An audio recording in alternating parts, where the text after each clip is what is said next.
हरे कृष्णा। लगता है मेरे से भी लेट होने वाले ज्वाइन करने वाले लोग भी हैं। हरे कृष्णा।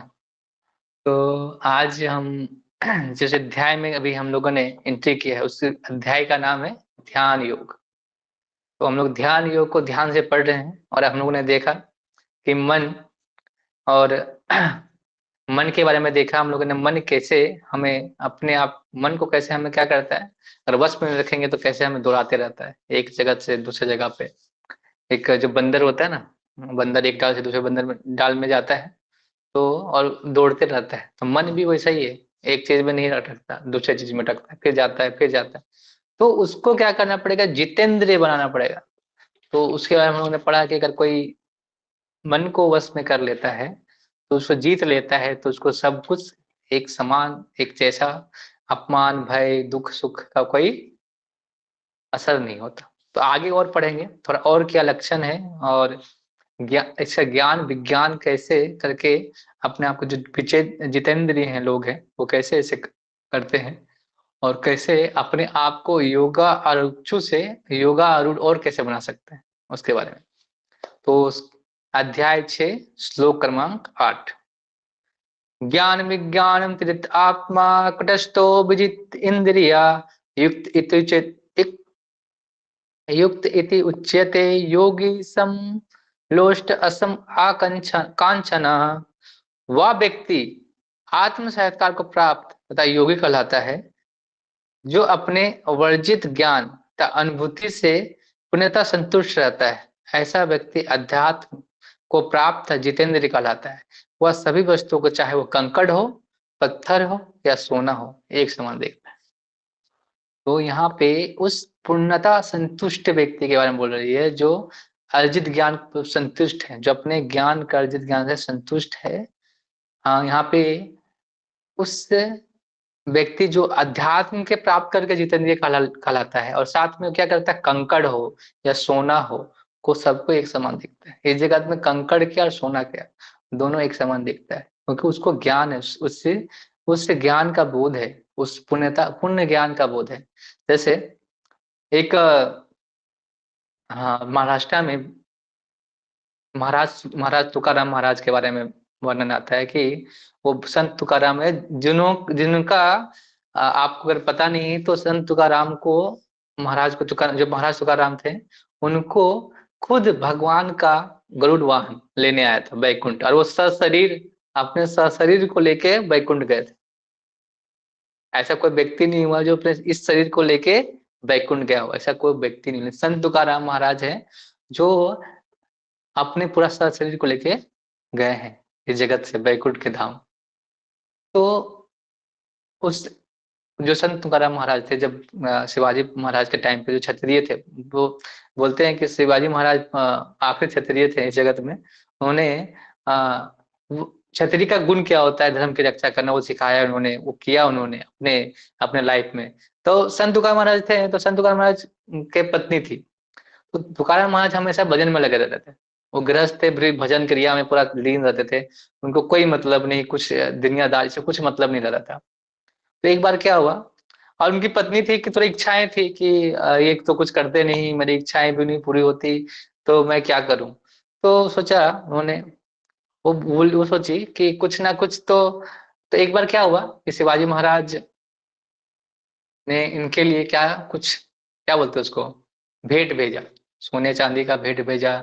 और बोला कि तुकाराम महाराज, तो वो उनकी पत्नी पहले ही सब कुछ पहनने लगी, जेवरात वगैरह पहन के रेडी थी। तो तुकाराम महाराज ने बोला कि ये एक विष की भांति है, जो ये सोना चांदी है विष की भांति है। उनकी पत्नी बोलती है, हाँ मैं शिव जी के भक्त हूँ, मुझे विष इस विष को पीना है। तो वो बोलते हैं, नहीं तुम, मैं तो नहीं पीने दूंगा ना तुमको, विष तो पीना है लेकिन मैं तो नहीं पीने दूंगा। तो इसका बताने का ये स्टोरी का बताने का ये उद्देश्य है मेरा कि अगर अगर आपका मकसद भगवान को प्राप्ति है, अगर मकसद आपका भगवान की प्राप्ति करना है, तो इस बाधाओं को क्यों क्यों लेकर ढो के चलना कि ये धन संपत्ति, ये सारी चीजें क्यों ढो के चलना इस बाधा को। तो मकसद अगर कृष्णा प्रेम प्राप्त करना, भगवान का प्रेम करना प्राप्त करना, तो इसीलिए संत तुकाराम महाराज पूरी तरह से, जब उनके वो एक स्टोरी और रहती है तुकाराम महाराज की, और थोड़ा सुनाई देता है। तुकाराम महाराज एक बार क्या हुआ कि वो गृहस्थ थे, और साथ में तो गृहस्थ तो उनको कार्य तो करना पड़ेगा घर संपत्ति चलाने के लिए।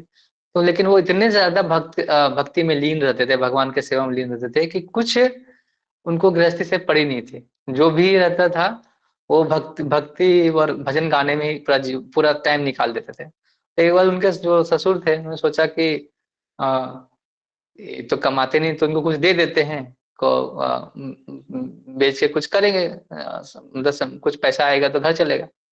तो बोला मिर्ची, मिर्ची रहता है, मिर्ची बहुत महाराष्ट्र में मिर्ची होता है, जो मिर्ची उनको दिया उनके ससुर ने कि आप बेचो, और जो वो संपत्ति जो कुछ पैसे आएंगे तो घर चलेगा। तो वो मिर्ची दे दिए। तो महाराज चंद्रकर्मा तो और भी व्यक्त है, वो बोले कि ठीक है। वो क्या किए, उन्होंने भजन क्रिया शुरू की। बोले कि राम राम कृष्ण हरि बोलो और लेके जाओ, राम कृष्ण हरि गाओ लेके जाओ वैसे। तो पूरा बाजार ऐसे ही क्या किया, पूरा मिर्ची ऐसे दे दिया, कोई भी अगर नाम भगवान का नाम लेता है उसको दे देते। तो ये ऐसे, और फिर जब वो फिर जब सब कुछ हो गया, वो भजन गा रहे थे, सब लेके जा रहे थे, भजन गा रहे थे, सब लेके जा रहे थे, लास्ट में कुछ नहीं बचा, तुरंत खत्म हो गया फटाफट। तब घर आते हैं तो बोलते हैं क्या काम है, कि पैसे पैसे, पत्नी पूछती है पैसे कहाँ है, तो बोलते हैं पैसे, उन्होंने नाम लिया भगवान का, इससे बड़ा क्या चीज होता है, मैंने सब दे दिए। तो ऐसे विरक्त भक्त हैं अपने, कोई भी चीज उनके लिए भगवान से बढ़ के, भगवान की के से ज्यादा कुछ है नहीं उसके जीवन में। तो इस मकसद से अभी तो हम क्यों इस धन संपत्ति की बाधाओं को लेके इस जगत में चले, जब तक वो बाधाएं रहेंगी तो क्या होता है, बेड़ी होता है जगत बाधा, तो हम आगे नहीं बढ़ सकते। तो बाधा तो क्यों हम अपने आप से ढोएं, इसीलिए उसको बोलते क्या किया, छोड़ने का। देखिए यहाँ पे बोल रहे हैं भगवान, ज्ञान विज्ञान तृप्त आत्मा। तो ज्ञान और विज्ञान क्या है, तो ज्ञान ये है कि कि संसार का ज्ञान, कि संसार क्या है, मैं कौन हूं, ये भगवान कौन है, मुझे से दुख क्यों हो रहे हैं, ये संसार में, ये संसार क्यों हमेशा दुख देते रहती है, इसका ज्ञान होना, ये ज्ञान हो गया। लेकिन विज्ञान क्या है, कि विज्ञान ये है कि अब इस ज्ञान के माध्यम से अपने आत्म संस्कार की ओर बढ़ना। इस ज्ञान तो प्राप्त हो गया कि संसार में कौन है, भगवान कौन है, कैसे हम भगवान के साथ संबंध जोड़ सकते हैं, उसको पे चलना, और उससे उसमें चल के आत्म संस्कार को पाना। जैसे आपको ज्ञान है कि हम स्वच्छ कपड़े पहनेंगे तो निरोगी रहेंगे, स्वच्छ खाना खाएंगे तो निरोग रहेंगे, लेकिन आप उसको क्या करेंगे, पहले देखेंगे करके, तो अनुभव प्राप्त करेंगे, खाएंगे स्वच्छ कपड़े पहनेंगे तो निरोगी रहेंगे। तो ये अनुभव हो गया। लेकिन आत्म संस्कार क्या हुआ, कि हम कहते ही कुछ भी हो जाए लेकिन हम साफ कपड़ा पहनेंगे ही, क्योंकि हमको पता है कि वो निरोगी रह जाता है। ये आत्म संस्कार मतलब पूरी तरह से पूर्णता ज्ञान हो गया कि करना वही है। जैसे उसी प्रकार आत्मसात क्या है, कि आपको पता है कि जब करना है, भगवान की भक्ति करनी है, भगवान के लिए सारे कार्य करने हैं, अब कर रहे हैं, वह अनुभव हो गया। लेकिन कभी कभी भटक जाते हैं। लेकिन आत्म संस्कार जब हो जाएगा तो आप इसके बिना ही नहीं रह सकते, मतलब वही कार्य करना है, उसके अलावा कोई कार्य नहीं। अगर वो उसमें भक्ति नहीं है तो वह कार्य नहीं कर। तो आत्म संस्कार का मार्ग ये है। तो ज्ञान विज्ञान तृप्त आत्मा कुटस्थो जितेंद्रिय, मतलब जब तक ये ज्ञान और विज्ञान आपको पता है, यही ज्ञान और विज्ञान सबसे ऊपर है। आप ये जो विज्ञान हम पढ़ रहे हैं, वो विज्ञान तो क्षुद्रों का विज्ञान है, कि हम आर्टिफिशियल रूप से हम आनंद प्राप्त करना चाहते हैं, कि ये चीज मिल जाएगा तो आप आनंद प्राप्त। एडवर्टाइजमेंट में दिखाता है ये कीजिए आप, ये प्रोडक्ट खरीदिए आप सुखी हो जाएंगे, लेकिन क्या हम सुखी हो पाते हैं, ये प्रोडक्ट खरीदिए आप सुखी हो जाएंगे, और हमें खुशी के नाम पे आप ये क्रीम लगाइए गोरे हो जाएंगे, फिर आपको सबको देखेंगे आप भी खुश हो जाएंगे। तो हम क्या देखते हैं, प्रचार देखते हैं और उसी को खरीद लेते हैं, लेकिन वो क्या कुछ सुख देने वाला नहीं।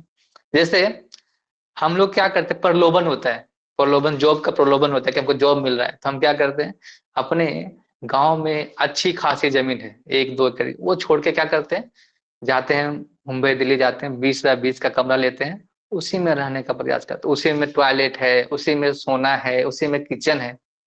उतना बड़ा चीज को छोड़ के हम क्या कर रहे हैं, पूरा जीवन उसी प्रलोभन में लग रहा है कि आज कुछ अच्छा हो जाएगा, आज कुछ अच्छा हो जाएगा, और पूरा जिंदगी करने के बाद एक छोटा सा कमरा भी नहीं खरीद पाते। तो पूरा जीवन क्या हो गया, वेस्ट ऑफ लाइफ। फिर हम पूरा जीवन कुछ क्या बस जीरो, नील बट्टा सन्नाटा, कुछ नहीं कर पाते आप अपने जीवन में। तो हम ज्यादा से ज्यादा क्या करते हैं, प्रलोभन करते हैं उसको, उसको पाना चाहते हैं। लेकिन हमको पता है कि शहर से भी ज्यादा अच्छा क्या है, गांव है। तो जानते हुए भी हम कहाँ जा नहीं पाते। तो लोग बोलते हैं ना कि हम निकले थे अपने जरूरत पूरा करने के लिए, अपने जरूरत का ही मुसाफिर हो गए। तो ऐसे हम मुसाफिर हो जाते हैं अपनी चीजों के लिए। अ, तो हमें इस चीज से बचना चाहिए। अगर देखिए, आप जीवन में जो चीज आप होंगे, पैसा ही आप प्राप्त करेंगे। जब पैसा चाहेंगे तो पैसा ही मिलेगा, आपको आनंद नहीं मिलेगा। आप पैसा ही चाहेंगे तो पैसा ही मिलेगा, कुछ नहीं मिलेगा। झूठ बोलेंगे तो आपको सत्य कोई नहीं बताए, सत्य नहीं मिलेगा आपको। जब तक जैसे आप किसी को सत्य बताते हैं तो वो भी अपना सत्य बता सकता है आपको। आप जितना ज्यादा अपने, हम सोचते हैं हमको हमको कोई लॉयल नहीं रहता, कोई हमें पे ईमानदार नहीं रहता, मेरे साथ बुरा ही क्यों होता है। अगर हम किसी के साथ बुरा करें तो वही वापस चल के आता है। अगर हम किसी के साथ झूठ बोलेंगे तो वो भी झूठ ही आपको बोलेगा, सत्य नहीं बोलेगा। जैसे कोई बॉस है, कोई जो होता है कॉर्पोरेट में, तो बस बॉस होता है तो बहुत काम कराते हैं। तो वो सुबह बहाना बनाता है, और जो एम्प्लॉय बोलता है कि नहीं आज बहुत ट्रैफिक था सर, मैं तो आ नहीं पाया। तो सर ट्रैफिक जाम तब तो मैं नहीं, तो फिर वही लास्ट में जब सैलरी आता है तो वो बॉस बोलता है कि इस साल पैसा मतलब शेयर गिर गया, अच्छे से काम नहीं हुआ, इसलिए इतना ही पैसा मिलेगा। तो आप जैसा, जैसे आप ट्रीट करोगे वैसे ही मिलेगा आपको। आपको पैसे के बदले आनंद नहीं मिलेगा। पैसे के बदले पैसे मिल सकते हैं, आप बहुत ज्यादा अमीर हो सकते हैं, पैसे मिल सकते हैं, सब कुछ हो सकता है। आप जैसी इच्छा करेंगे वैसा ही आप अट्रैक्ट करेंगे। आप जैसी इच्छा करेंगे वैसा आपको मिलेगा। आपको अलग नहीं मिलने वाला। हमको क्यों लगता, हमको लगता है कि हम कुछ तो आनंद वही, जैसे आप आनंद किसी को देंगे, जैसे आप देखो, आप खुशी देखो, आप अगर हंसते हैं तो कोई देख के हंसेगा आपका। हंसते है ना, कि रोता है वो, हंसता है ना, हंसता है। तो जो आप दुनिया को दोगे वही आपको वापस रिटर्न मिलेगा। तो आनंद की प्राप्ति यहाँ जगत में आनंद है ही नहीं। वो तुच्छ आनंद है जिसके लिए हम लोग भाग रहे हैं। भागने से क्या मिलता है, लास्ट में वही मिल जाता है। मिट्टी में, मिट्टी के पंचमहाभूत मिलते हैं, पंचमहाभूत मिल जाते हैं। बोलते हैं ऐस ही ऐस है, लास्ट में ऐस ही ऐस बचता है। ऐस मतलब होता है राख, और ऐस करना चाहते हैं ना, ऐस ही ऐस बचता है। लास्ट में हम लोग ऐस करना चाहते हैं, फिर लास्ट में ऐसे ही बचेगा। तो आप डिसाइड कर लीजिए क्या करना है, और लास्ट में वही राख बनना है। तो आनंद इस जगत में खोजने से पहले तो हमें क्या करना है, कंक्लूजन क्या है चीजों का। तो अगर आप किसी अवस्था में रहिए, लेकिन अंदर से आपको विरक्ति रखनी पड़ेगी अपने जीवन में। विरक्ति, आप फटा कपड़ा पहनिए, आप लंबा कोट पहनिए, लेकिन अंदर से विरक्त होना पड़ेगा आपको इस चीजों के, इस इच्छाओं से, इस मन के जो लालसाओं से, प्रलोभन से। अंदर से विरक्त जब तक नहीं होंगे तब तक आप इस ध्यान योग की प्रकाष्ठा को नहीं समझते, ध्यान योग में नहीं जा सकते आप। एक श्लोक है, भक्ति रसा सिंधु में आती है, अतः श्री कृष्ण नाम आदि ना भवेद ग्रह इंद्रियम, इंद्रिये सेवन मुखे ही जिहादो स्वयं स्फुरद उत्तदया। कोई भी व्यक्ति अपने दूषित इंद्रियों के द्वारा श्री कृष्ण का नाम, रूप, ज्ञान, गुण तथा उनकी लीलाओं को, दिव्य प्रकृति को नहीं समझ सकता। भगवान की दिव्य सेवा से पूर्ति होने पर कोई उनके दिव्य नाम और रूप को समझ सकता है। दिव्य सेवा में जब तक हम क्या होंगे, पूरी तो नहीं होंगे, तब तक हम जैसे हम लोग बोलते हैं ना कि प्रभु जी आप बता रहे हैं मेरे को ज्ञान, मतलब समझ नहीं आ रहा है। अगर हम उस चीज को जो ज्ञान आप दे रहे, क्यों? क्योंकि हम क्या कर रहे हैं ना, हम अपने आप जैसे शीशा गंदा है तो आपका चेहरा दिखेगा नहीं, दिखेगा क्योंकि शीशा साफ नहीं है। तो दर्पण को पहले साफ करना पड़ेगा। तो मन रूपी दर्पण है जो हृदय में आपके कलमश इतने मन में बैठा लिए हैं, वो जब तक साफ नहीं होगा, सब साफ कैसे होगा, जब आप भगवान की सेवा करेंगे, भगवान का नाम लेंगे, भगवान के गुण लीलाओं के बारे में चर्चा करेंगे, तब नाम लेंगे, उनकी सेवा जब तक नहीं करेंगे, पूरी नहीं होंगे, तब तक कैसे समझ में आएगा। शुरू में हम जब आते हैं भक्ति में तो हमें कुछ समझ में नहीं आता भक्ति, हम हम पढ़ रहे हैं, हमको नींद आ रहा है, यार क्या क्या क्या बोल रहे हैं, समझ नहीं आ रहा है। लेकिन जब हम भक्ति में जैसे जप करते हैं, साधना करते हैं, तब क्या होता है, हमको धीरे धीरे समझ में आता है। यही कारण है, जैसे पूरा जो नवीन वक्त नौसिखिया वक्त और जो लोग अभी थोड़ा भक्ति में आगे बढ़ गए हैं, तो वो क्यों हो रहा है कि उससे कलमश थोड़ा साफ, पूरी तरह साफ नहीं हुआ है, लेकिन इतना साफ हो गया कि थोड़ा ज्ञान की प्रकाश उसमें आ रही है, और वो चेहरा दिख रहा है ज्ञान के माध्यम से हमको, वो मूर्त दिख रही है, आत्म साक्षात्कार का मार्ग दिख रहा है। तो कुहासा होता है, दिखता नहीं है, तो कुहासा धीरे धीरे ढलता, धीरे जब सूरज की रोशनी आती है धीरे धीरे, तो क्या कुहासा थोड़ा सा धीरे धीरे क्या होता है, कम होता है। तो वही चीज होना बाकी है। तो जब तक आप इस दिव्य ज्ञान से पूरित नहीं होंगे, जब आप कंकड़ और एक को और सोना को या कुछ भी एक चीज हो एक समान नहीं देखेंगे, तब तक आप इस लक्ष्य है जो ईश्वर प्राप्ति की, वो नहीं देखा सकते। तब आगे और देखेंगे कि और भी आत्म, तो एक और श्लोक लेते हैं, उसके बाद हम उसके बाद हम एक और, उसके बाद हम क्या क्वेश्चन करेंगे। तो श्लोक है छठा अध्याय, श्लोक क्रमांक 9। सुहित्र मित्र सुहृदय मित्र अरि उदासीना मदस्ते न द्वेष बंधुषु स्वादसुपि च पापेषु संबुद्धिर विशेष्यते। जब मनुष्य निष्कपट हितैषियों, प्रिय मित्रों, तटस्थों, मध्यस्थों, ईर्षालु और शत्रुओं से मित्रों, पुण्य आत्माओं एवं पापियों को समान भाव से देखता है, तो वह भी उन्नत माना जाता है, वो भी उन्नत माना जाता है। तो यहाँ पे अभी तो हम कंकड़ सोना में आ रहे थे, अभी पत्थर में, अभी क्या बोल रहे हैं, सबको देखना है एक समान में। एक समान में कैसे देख सकते हो, बोलेंगे कैसे हो सकता है प्रभु जी, ठीक है जो हमको प्रिय मित्र है, जो हितैषी है तो ठीक है उसको देख रहे हैं, जो पापी है, जो हमसे ईर्ष्या करता है, उसको कैसे देखेंगे, वो बताइए पहले। तो ऐसा बात है, जैसे मैंने एक शब्द बोला था कि जब तक हम उस खेल में खेला में रहेंगे, ईर्ष्या करने के खेला में, किसी को प्रिय बनाने के खेला में, तो उस खेला में आपको खेलना पड़ेगा। लेकिन जब हम उसमें उस खेला से ही बाहर हो जाएंगे, आउट ऑफ द गेम, जब वो जैसे कोई क्रिकेट खेलते, क्रिकेट में जो तो कहता है क्या होता है, तो जब आउट हो जाता है तो वो बाहर चला जाता है, तो उसे कुछ सोना कुछ लेना देना रहता है उस गेम से, वो जाके बैठता है आराम से, कुछ भी उस अंपायर का कुछ नहीं कर सकता। लेकिन जब उस गेम में रहता है तो अंपायर भी उसको क्या करता है, कुछ लेना देना रहता है। उसी प्रकार आप इस गेम से ही बाहर हो जाएंगे, कुछ लेना देना रहेगा नहीं उस में से, तो क्या फर्क पड़ेगा, कोई ईर्ष्या करे, कोई प्रिय हो, कोई बोले, तो कौन कौन शत्रु कौन मित्र किस भावना से आप करेंगे।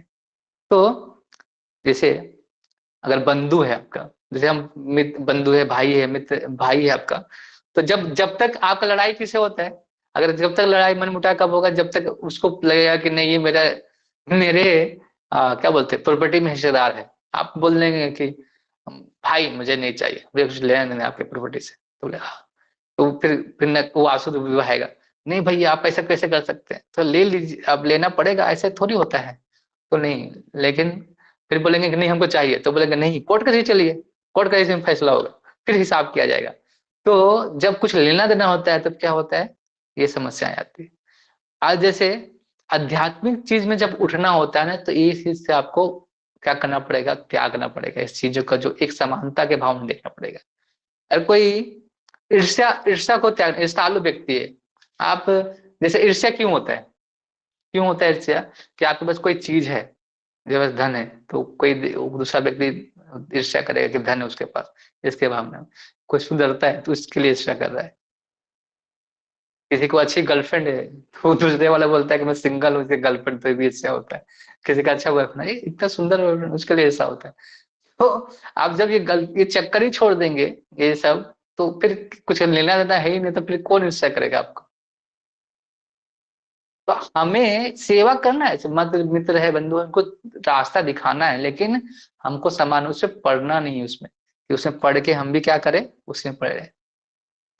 तो अगर शत्रु आपका क्यों बनेगा, आपके अंदर कोई आप शत्रु क्यों बनेगा, कि शत्रु क्यों होता है, आपके पास कुछ चीजें होती है, कोई आप उससे ज्यादा होता है, तब शत्रु का भावना आता है, दुश्मनी का भावना आता है कि नहीं उससे पास ज्यादा है तो उसको लूटना है, उससे उससे छीनना है, तो ये शत्रुता की भावना आती है। लेकिन आपके पास कुछ हो ही नहीं, आप सिर्फ क्या कर रहे हैं उसको, मतलब आप शत्रु दिखाई नहीं रहे, तो क्या होगा, वो भी बोलेगा क्या करेंगे शर्त रखते, ये तो सब छोड़ दे, कंगाल आदमी क्या भगवान के सेवा में लगा रहता है, विरक्त है अपने ही, तो क्या करना है इससे मांग के। तो आपको अंदर से ही विरक्ति की भावना, जैसे जैसे आपकी फ्रीक्वेंसी होगी वैसा चीज आपको प्राप्त होगा जीवन में। आप लोनली रहिए लेकिन आध्यात्मिक रूप से। जब आप भगवान के आध्यात्मिक रूप से जुड़ते हैं तो कुछ भी हो आपके जीवन में, कुछ भी गाना भी चलेगा ना, फिल्मी गाना, तो आपको लगेगा कि भगवान के लिए। अगर कोई गाना भी चलेगा तो हम सोचेंगे नहीं भगवान के लिए है, ऐसे होता है ना, साथी रे तेरे बिना भी क्या जीना, तो हम सोच सकते हैं ना भगवान के बिना हम क्या जी सकते हैं, है ना। तो ऐसे गाना है, लेकिन हम क्या सोच रहे हैं कि तेरे बिना भगवान के बिना गए, तो वो चेंज हो जाता है मूड। लेकिन उस स्तर पे उस एक समानता की भावना में जाना पड़ेगा। उस उस समानता की भावना, जब जैसे रिलेटिव्स क्यों करते हैं आपसे, रिलेटिव्स क्यों आपसे क्या करते हैं, टोकते हैं रखते हैं, क्यों है। आप जब आप उस कोई कार्य ऐसा करते हैं रिलेटिव से, रिलेशन जब संबंध ज्यादा हो जाता है तो फिर टोकते हैं। लेकिन जब वो रिलेशन एक समानता की भावना में आ गई तो फिर क्या, फिर वो क्यों टोकेंगे, नहीं टोकेंगे। को अच्छा करता है तो रिलेटिव बोलते हैं, यार तो ऐसा होता है, अंदर में वो दिखाते कि अब बाबू तुमने अच्छा किया, अच्छा बहुत अच्छा किया, लेकिन अंदर में क्या रहता है, उससे रहता है। तो अब जब उससे उस खेल से ही बाहर है आप, उससे गेम से ही बाहर है, तो फिर ये जो ईर्ष्या है, जो मित्रता है, पुण्य आत्मा है, सब चीज आपको क्या करना है, सोचना है जीवों को उद्धार के लिए, लेकिन समान भाव रखना है। तभी जाके आप उस मन को, इंद्रियों को वश में करके भगवान के सेवा में लगा के फिर जाके हम आत्म साधक के मार्ग में चला सकते हैं। यही ध्यान योग का, ध्यान योग के पहले ही मन इंद्रियों को पूरा करना पड़ेगा, वश करना पड़ेगा। नहीं तो कभी ना कभी फिर कभी ईर्ष्या आ गई किसी के प्रति, किसी के प्रति आपको फिर से कुछ भावना जाग गई, तो फिर क्या होगा, फिर वहीं से फिर पतन फिर स्टार्ट हो जाएगा। तो ये ये चीजें सिर्फ लानी पड़ेगी अंतर अंतर मन में, अपने अंतर में व्यक्ति आने पड़ेगी, बाहर से नहीं, अंदर व्यक्ति लाइए आप अपने जीवन में। सब कुछ होते हुए भी विरक्त होना, जैसे भगवान क्या करते हैं, धन है, संपत्ति है, ज्ञान है, सब है, लेकिन विरक्त है। तो भक्त भी को सब कुछ है, लेकिन किसके लिए, भगवान के लिए। ये विरक्ति होना, ये भावना होना, ये समानता होना, इस हितैषी, सब क्या है, कोई सब सब समान रूप में देखना, ये कुछ गेम में ही नहीं पड़ना, कोई मेरे को प्यार करे, कोई मेरे से घृणा करे, इस भावना से बच के रहना। तो कोई आपका हितैषी शत्रु ये बनने कोई नहीं है। तो फ्रीक्वेंसी ऐसा सेट करना है, फ्रीक्वेंसी को ऐसा सेट करना है आपको। तो फ्रीक्वेंसी, जैसे हम कल बात कर रहे थे ना, रेडियो फ्रीक्वेंसी, जिस फ्रीक्वेंसी आप जिस भावना से आप फ्रीक्वेंसी में सेट करेंगे अपने आप को, आध्यात्मिक भावना, तो वैसे ही लोग मिलेंगे आपके जीवन में। जैसे आप देखते होंगे कि बहुत सारे लोग हैं जो अ, जैसा चाहते हैं वैसे ही लोगों के, उससे लोगों का सानिध्य मिलता है उनको। तो हमें भी अगर भक्तों का संग है तो हम वैसे ही फ्रीक्वेंसी सेट करनी पड़ेगी, तब हमको वैसे ही संग मिलेगा। तो ऐसे ही एक समानता की भावना रख के मन को वश में करके हम क्या कर सकते हैं, अपनी इंद्रियों को संयमित करके, मन को संयमित करके फिर हम जाके भक्ति मार्ग में अच्छे से क्या प्रस्थान कर सकते हैं। और अष्टांग योग हो या ध्यान योग हो, भक्ति योग हो, ये सब तीनों के लिए बहुत आवश्यक है ये सारी चीजें। तो ज्ञान विज्ञान तृप्त आत्मा कुटस्थो विजित इंद्रिया, ऐसे बनना है हमको। ज्ञान को विज्ञान को अपने फिर तृप्त करना, फिर तब इंद्रियों को जीत सकते हैं। हरे कृष्ण। तो क्लास का सेशन आज अभी यहाँ तक खत्म हो गया है। तो आपका क्वेश्चन है, कुछ प्रश्न है? अच्छा, ओके। मनोज प्रभु। हरे यस प्रभु। कृष्णा, दंडवत प्रणाम। तो हाँ, ये धन्यवाद प्रभु जी। अभी जो आपने बोला ना वो बहुत अच्छा एक बात बोला, वो रिलेटिव से और गेम हम्म। से आउट हो जाना। तो मैं ये जानना चाहता कि सबका जिसका भी जिसके प्रति द्वेष होता है तो उसको खत्म करने के लिए, मतलब कोई हमारे प्रति द्वेष ना करे, उसके लिए अपने को क्या करना पड़ेगा? क्योंकि हम भौतिक जीवन में रहते हैं, कमाना तो पड़ेगा ही, परिवार चलाना है, कपड़े पहनना है, तो वो देख के जलने वाली, तो उसमें ऐसे कंडीशन में हम लोगों को देखिए, क्या करना वो द्वेष कर रहे हैं, उनको द्वेष करने दीजिए, आप द्वेष मत कीजिए। आप जो कार्य कर रहे हैं अपने मन से विरक्त रहिए, अपने कार्यों में लगे रहिए। वो द्वेष कर रहे हैं ना, आप द्वेष मत कीजिए। लेकिन वो मैं क्या तो होगा, जैसे लेकिन देखिए अब क्या होगा कि आप कुछ नहीं करेंगे वैसे द्वेष के बनाने, वो कितना दिन द्वेष करेगा, कितने दिन आपको शत्रु मानेगा। आप जब उसका रिस्पॉन्स ही नहीं देंगे, आप उसको भी जाके हरे कृष्णा बोलेंगे, उसको भी जाके द्वेष भावना नहीं रखेंगे, तो क्या होगा, अरे ये तो हम तो चाहते थे लड़ाई करना, द्वेष रखना, लेकिन ये तो कितना अच्छे से बात कर रहा है मेरे को, कितना अच्छे से मेरे को ट्रीट कर रहा है, तो फिर क्या होगा, वो भी भूल जाएगा उसको। तो हमें उस पर नहीं पड़ना है, क्या बोल रहे हैं कि सब चीजों से लगे रहने के बाद भी अंदर से विरक्त होना है हमको, लोग क्या बोल रहे हैं, लोग क्या कर रहे हैं, उससे विरक्त होना है, बाहरी चीजों से। वही तो बताया मैंने, ध्यान नहीं बाहरी दे, चीजों से विरक्त, बाहरी चीजों उस से पर ध्यान विरक्त नहीं होना दे। है आपको। हाँ, ध्यान नहीं दे अपने, आप जो आपका स्वभाव फ्रीक्वेंसी सेट करना है आपको ना, वो फ्रीक्वेंसी सेट करना है आपको, और जहां से फ्रीक्वेंसी एक तरह से भी हटा, फिर वैसे ही लोग आपको प्राप्त होंगे। जैसे आपको, जैसे भक्तों का जब आप भक्ति करना शुरू किया तो वैसे ही लोग मिलेंगे आपको। अब जैसे आप नहीं कर रहे थे भक्ति, तो वैसे ही लोग मिल जाते हैं आपको, दिखते हैं, वो फ्रीक्वेंसी वैसा सेट रहता है।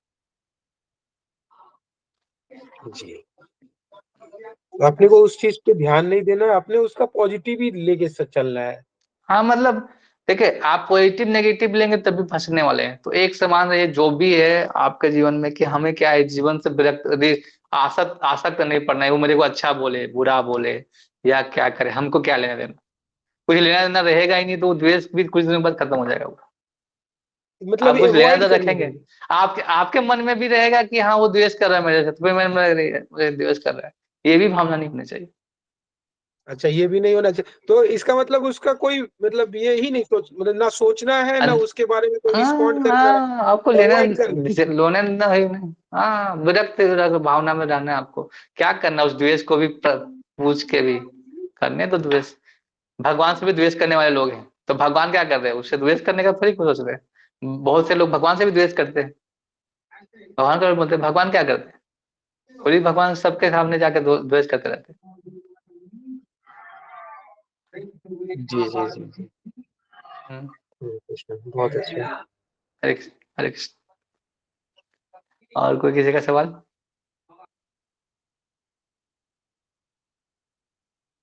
आज एकदम, आज सबको एकदम समझ में आ गया लगता है, सवाल ही नहीं है आज। समझ में आ गया। आज एग्जाम्पल अच्छे थे लगता है। वो गैट कोर्स के बारे में थोड़ा बताइए ना। गेट कोर्स के बारे में 23 तारीख को बताया जाएगा आपको। नहीं, उसके जैसे क्या ना उसका कुछ डिटेल वगैरह क्या, इसे हम लोग क्या पहले रेडी, कुछ तो रेडी करना पड़ेगा प्रिपरेशन। आप बस इच्छा, इच्छा रेडी रखिए अपना कि सीखना है, बस सब हो जाएगा। एक जैसे ही यहाँ बार पे जो, क्लास, एक ही बार हाँ सब वो बम। 23 तारीख को बताया जाएगा आपको कैसे क्या करना है। ठीक है, एक सवाल आया है, बिंदु माता जी बोल पूछ रही, बोलिए माता जी। हरे कृष्ण प्रभु जी। हरे कृष्ण माता जी। प्रभु जी, मेरे मन में एक प्रश्न है। हाँ बोलिए ना। मैंने एक श्लोक सुना है, उसका मेरे को मतलब पता नहीं चल रहा है। बताइए। श्लोक मैं दोहराता हूँ। हाँ। अहम सर्वस्य प्रभवो मत सर्वस् प्रवर्तते इते मत्वा भजन्ते माँ बुद्धा भावन समन्विता। ये भगवान बोल रहे हैं 10वें अध्याय में। हाँ, 10वें अध्याय का श्लोक है ना। हाँ प्रभु जी। अब सुना है ये आपको, 10वें अध्याय में भगवान बोले हम मैं ही। अब आपके पास बुक है, जी प्रभु जी। आप 10वां अध्याय निकालिए, हाँ 8वां जी श्लोक प्रभु जी। खोलिए, 8वां श्लोक है उसका, हाँ उसका प्रभु जी। उसका ट्रांसलेट पढ़िए। मैं समस्त आध्यात्मिक तथा भौतिक जगतों का कारण हूँ। हम्म, प्रत्येक वस्तु मुझसे ही उद्भूत होती है, और जो बुद्धिमान ये वाली बातें जानते हैं जी वे प्रभु मेरे जी। प्रेमा भक्ति में लगते हैं, वो हृदय से पूरी तरह से पूजा मेरी पूजा में तत्पर रहते हैं। इस देखो, आप कोई बोलता है ना कि भगवान, ये क्यों भगवान है कृष्ण, क्योंकि यही एक, इसको बोलते हैं जो 8 9 10 श्लोक है ना, 10वां अध्याय का, इसको जी बोलते प्रभु हैं जी। चतुर्श्लोकी भगवत गीता। ये 4 श्लोक आप पढ़ लेंगे तो भगवत गीता का पूरा सार समझ में आ जाएगा। इसे भगवान क्या बताते हैं, अहम सर्वस्व प्रभा मत्ता सर्व प्रवर्तते, बोलते हैं कि मैं ही सब जगत का क्या हूं, कारण हूं, मेरे से सारे चीज आ रहे हैं। और ये जो जानता है, ये जो जानता है कि मैं जी ही प्रभु जी। सबका मैं कारण हूं, तो मेरे मेरा व्यक्ति, तो मैं उसको बुद्धि देता हूँ। क्या देता हूँ, मेरा भजन करने, मेरे पूरे मेरे हृदय में मेरे उसे बुद्धि देता हूँ कि क्या करता है कि मेरा पूजा में हमेशा तत्पर रहे। भगवान यहाँ पे बोल रहे हैं, और इस श्लोक के माध्यम से आप बोल सकते हैं किसी को कि भगवान यहाँ पे क्या बोल रहे हैं, अहम सर्वस्व प्रभा, मैं ही हूँ, भगवान हूँ। वो भगवान खुद बोल रहे हैं। ये श्लोक तुम आप कोट कर सकते हैं। कोई बोलता है ना कि मैं भगवान हूं, तो यहाँ भगवान खुद बोल रहे हैं। अगर वो नहीं होते भगवान, तो बोलते हैं ना, तो हम हूँ दूसरा को बोलते हैं, वो भगवान है। यानी ये क्या बोल रहे हैं, अहम। तो ये भगवान इसमें बताना चाहते हैं कि मैं सब कारण का कारण हूँ, और जो बुद्धिमान व्यक्ति मेरे कोई समझ लेता है ना, मैं उसको खुद बुद्धि देता हूँ, और बुद्धि देता हूँ कि तुम मेरा पूजा हृदय से और पूजा करो, और प्रिय सेवा में लग जाओ। तो भगवान इस श्लोक के अंदर में यही चलना चाहते हैं। आप समझ में जी आया प्रभु आपको जी। पूरा? हाँ। हरे तो कृष्ण प्रभु जी। जो विद्वान व्यक्ति होता है ना, हरे कृष्णा। प्रभु तो जी मेरे बड़े प्रभु जी थे, उनका ये पूछना क्या था। बोल रहे हैं? हाँ हाँ। वो मेरे उनका, मेरे बड़े प्रभु जी थे, हाँ हाँ। उनके पास जानना था। हाँ, तो उसमें समझ में आएगा, उनको बताइए कि ये भगवान खुद बोल रहे हैं। ये भगवान, ऐसा कोई बोल नहीं सकता। आप कोई भी किताब उठा के देखो, कोई भी ऐसे क्या बोलते हैं, ठिंगा ठोक के नहीं बोलता है कि मैं भगवान हूं। लेकिन कृष्ण बोलते हैं ठोक के, हम सर्वस्व परमत्ता सर्व प्रवर्तते, इति मतलब भजनते मम बुद्धा मम सुनता। ऐसा कोई बोल सकता है कि नहीं, भगवान बोल रहे हैं। और भगवान 10वें अध्याय 8वां 9वां 10वां 11 श्लोक आप पढ़िए रोज। अब भगवान के सारे चीजें आपको समझ में आ जाएगी, भगवान क्या बोलना चाहते हैं। ये इसको चतुर्श्लोकी भगवत गीता बोलते हैं। इस पे एक क्लास लेंगे, कभी वैसा मौका मिले तो हम क्लास लेंगे इस पे। ये बहुत अच्छा श्लोक है। भागवतम में भी एक चतुर्श्लोकी भागवतम बोलते हैं, उसका उसमें भी एक 4 श्लोक है, जिसको पढ़ के आप पूरे भागवतम को समझ सकते जी प्रभु जी, और हैं। कुछ तो पूछना भगवान था। एक आगे बोलते हैं। हाँ बोलिए ना। प्रभु जी आप लोग श्रीधामपुर जा रहे हैं क्या?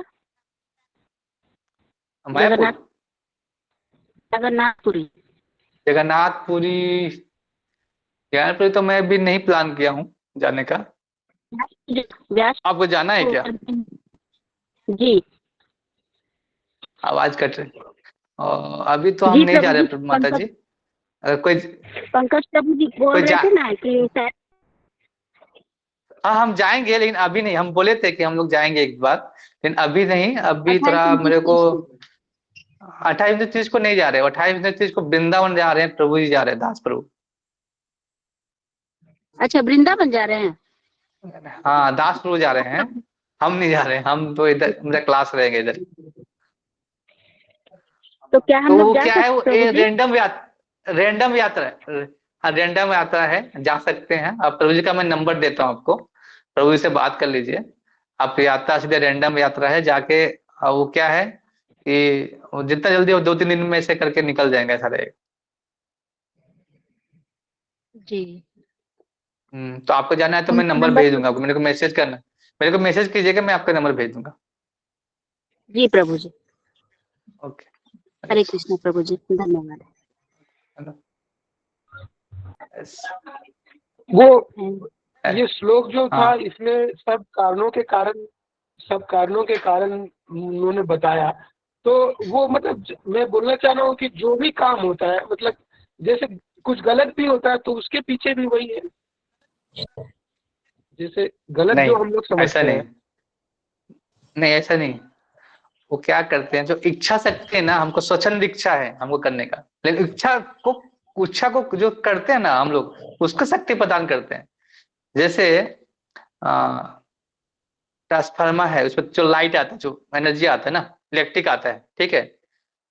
जो इलेक्ट्रिक भगवान है, लेकिन इलेक्ट्रिक से आप क्या कर रहे हैं, आप लाइट जला रहे हैं, या इलेक्ट्रिक से किसी को मार रहे हैं, या इलेक्ट्रिक से कुछ और काम कर रहे हैं, वो आपके आपकी इच्छा से हो रहा है ना। तो शक्ति प्रदान करने वाला भगवान है वो, लेकिन वो इच्छा आप कर रहे हैं, स्वच्छंद इच्छा आपको दिया है भगवान ने, स्वच्छंद इच्छा दिया है आपको, इसका है वो शक्ति, वो कर रहे हैं आप, वो भगवान की शक्ति से कर रहे हैं। अरे तो लास्टली कारण वही है, लेकिन आपकी इच्छा भी तो है ना, उसको तो इच्छा भी है आपको स्वच्छंद इच्छा भी दिया आपको करने का। जैसे आध्यात्मिक में भौतिक जगत में जो भी चीजें हैं वो भगवान के कारण है, लेकिन जो जीवों को जो जी। स्वच्छंद इच्छा देके दे भगवान ही ने दे के रखा है ना कि तुम उसे करो। जैसे पैसा, जैसे मान लीजिए जैसे कोई आदमी है, उसके बेटे को पैसा दिया, तो पैसा वो अच्छा चीज में लगाना है खराब चीज में लगाना है तो उसका उसका मर्जी है ना, इच्छा तो उसको दे रहे हैं। पैसा किसका है? भगवान के। मतलब ये जगत किसका जी। है? भगवान का। लेकिन अब जगत में क्या कर रहे हैं? भोग कर रहे हैं या भगवान को प्राप्ति करने का काम कर रहे हैं? ये आपकी इच्छा है, होनी चाहिए। स्वच्छंद है आप इच्छा के लिए। नहीं तो बहुत सारे लोग इसी में गलत स्टेप लेते हैं कि भाई जो काम कर रहे हैं वो तो भगवान नहीं, का इच्छा ऐसे से कर रहे हैं। एक बार क्या हुआ, एक कहानी है बहुत बुरे। वैसे। मैं सुना था। एक बार क्या हुआ, एक व्यक्ति था, मतलब वो भी है महाराष्ट्र में, एक व्यक्ति था, वो गुंडा, मतलब ऐसा होता है ना, डॉन उन।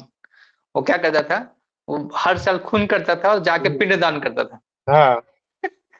भगवान, और वो पिंड दान करते बोलते कि हम, और ये भी बोलते कि भगवान ने बोला ना, तुम शरीर नहीं आत्मा हो, तुम्हारी मृत्यु नहीं हो सकती, तो मार सकते हैं क्या? ऐसा गलत भी समझ लेते हैं, किसी को मार देंगे, तुम शरीर नहीं आत्मा हो, मैं तुमको इस जगत से मुक्त करना चाहता हूँ, तुमको नया जन्म मिलेगा, तुम क्यों इसके लिए कर रहे हो? तो आपका, आपने जिंदगी नहीं दे सकते तो आपको मारने का भी हक नहीं, समझे? ये आप नहीं कर सकते क्योंकि आप जिंदगी किसी को दे नहीं सकते, तो फिर आप मार क्यों कैसे सकते हैं?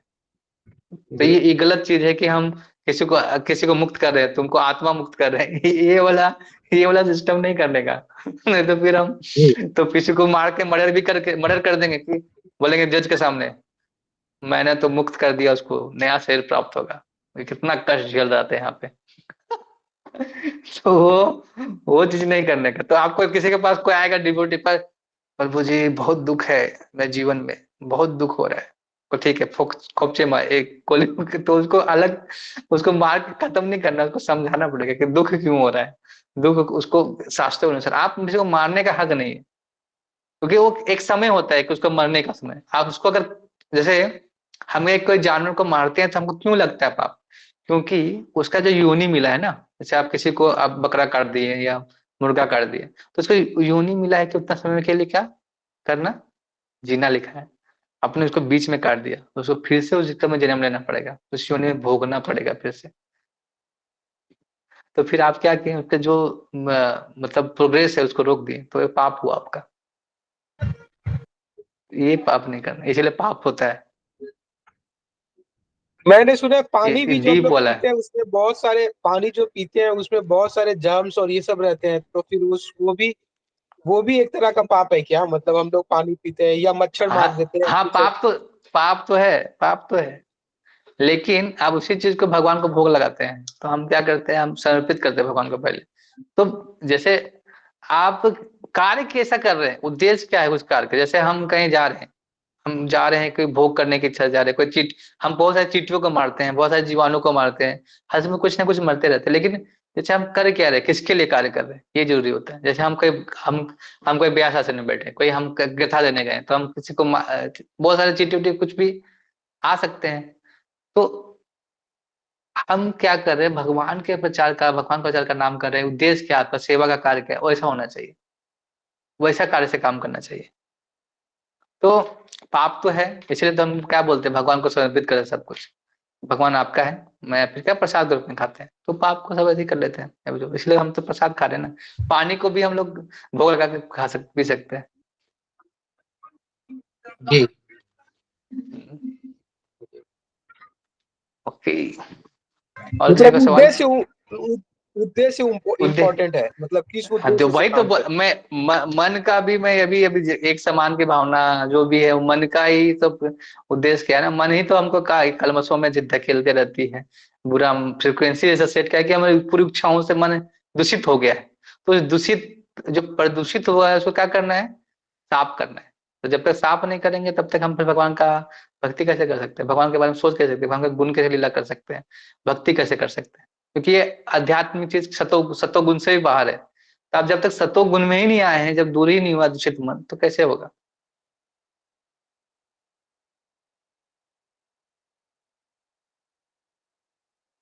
हरि। हरे कृष्ण। हरे कृष्ण। और कोई किसी का सवाल नहीं? ओके, हम क्लास को यहीं पे समाप्त करते हैं और कल फिर मिलते हैं, नेक्स्ट श्लोक लेके हम निकलेंगे। धन्यवाद। हरे कृष्णा कृष्ण कृष्ण हरे हरे, हरे राम राम राम हरे हरे। श्रीमद् भगवद गीता की जय, श्रील प्रभुपाद की जय, समवेत भक्तवृंद की जय। हरे कृष्ण। बहुत बहुत धन्यवाद क्लास में आने के लिए। ओके, समाप्त करते हैं। हरे कृष्ण।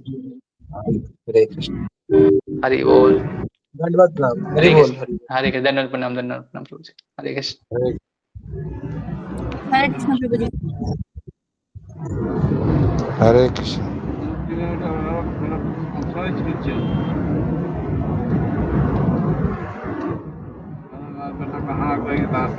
जय भगवत गीता क्लास की जय।